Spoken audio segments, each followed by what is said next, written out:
don't just fix components in an electric circuit. There is a pattern. There is a way of arranging the component in an electric circuit. And that will take us to today's topic, which is arrangement of resistor. There are two ways by which you can arrange resistor in a circuit.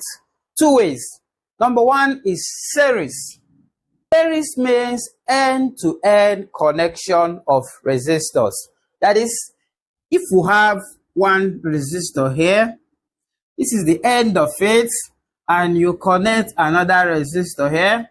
This is the end of it, and you connect another resistor here. This is what we call a series connection. You connect resistors depending on number of resistors that you have. We call it end-to-end connection of resistor. In this type of connection, let's call this one R1, R2, and R3. That is resistor 1, resistor 2, and resistor 3. For us to get the total resistance in this circuit, we add the values of these resistors. That is RT is equal to the value of R1 plus the value of R2 plus the value of R3. And that will give you the total resistance or the effective resistance in these three resistors. This component opposes the flow of current in a circuit.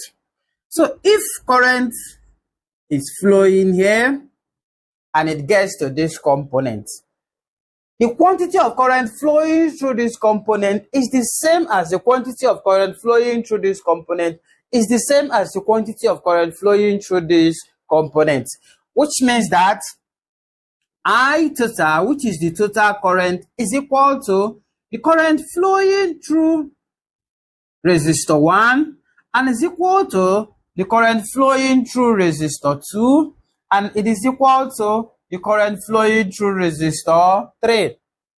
But they have different potential difference. Resistor 1 has its own potential difference. Resistor 2 has its own potential difference. Resistor 3 has its own potential difference, which means that the total voltage here will be equal to voltage across resistor 1 plus voltage across resistor 2 plus voltage across resistor 3. And why it is so? The component that is used to measure potential difference is voltmeter. Voltmeter is connected in parallel because it measures potential difference across two ends, which means that here, this is two ends. Here we have our voltmeter connected here.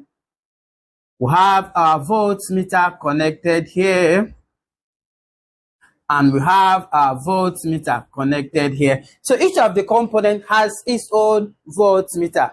One disadvantage of series connection is that once there is a fault along the conducting path, it will affect all other components. Let's assume that there is a break here.